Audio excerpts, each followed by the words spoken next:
Chiranjeevi Prajarajyam party పెట్టినప్పుడు ఆ party కోసం పవన్ కళ్యాణ్ ఎంతో విస్తృతంగా ప్రచారం చేశారు. మెగాస్టార్ చిరంజీవి సీఎం అవ్వాలి, ఆయన ప్రజలకు సేవ చేయాలి, ఇదే నా కల అని బహిరంగంగా ప్రకటించారు పవన్ కళ్యాణ్. కానీ ఎప్పుడైతే చిరు తన ప్రజారాజ్యం పార్టీని కాంగ్రెస్తో విలీనం చేశారో అప్పటి నుంచి వీళ్ళిద్దరి మధ్య ఉన్న సత్సంబంధాలు తెగిపోయాయి. అన్నా తమ్ముళ్ళ మధ్య గొడవ బహిరంగంగా సభల దాకా కూడా పాకేసింది. కాంగ్రెస్ అంటే అసలు నచ్చని పవన్ కళ్యాణ్ చిరంజీవిని ఓపెన్గా తిట్టడం కూడా మనందరికీ తెలుసు. ఇక అప్పటి నుంచి ఇప్పటిదాకా వీళ్ళు కలిసి ఉన్న ఫొటోస్ కానీ వీడియోస్ కానీ మీడియాలో రావడం పూర్తిగా ఆగిపోయాయి.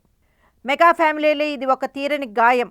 ఇక పరిస్థితి చేయి దాటిపోయింది అని అనుకునేటప్పుడు సర్దార్ గబ్బర్ సింగ్ ఆడియోకు పవన్ కళ్యాణ్ చిరంజీవిని చీఫ్ గెస్ట్గా రమ్మని పిలవడం, తమ్ముడు మీద ఉన్న ప్రేమతో మెగాస్టార్ ఆడియో ఫంక్షన్కి వెళ్లడం మెగా ఫ్యాన్స్ని ఎంతగానో ఆనందింపచేసింది. ఇక అన్నా తమ్ముళ్ళు ఒకటైపోయారు కదా అని అందరూ ఆనందించారు.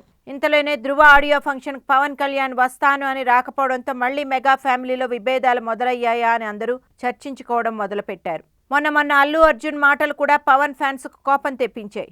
పరిస్థితి ఇలా దిగజారిపోతుంది అన్న పరిస్థితిలో మెగా ఫ్యాన్స్ అందరికీ శుభవార్త ఏమిటంటే చిరంజీవి 150వ చిత్రానికి పవర్ స్టార్ పవన్ కళ్యాణే చీఫ్ గెస్ట్.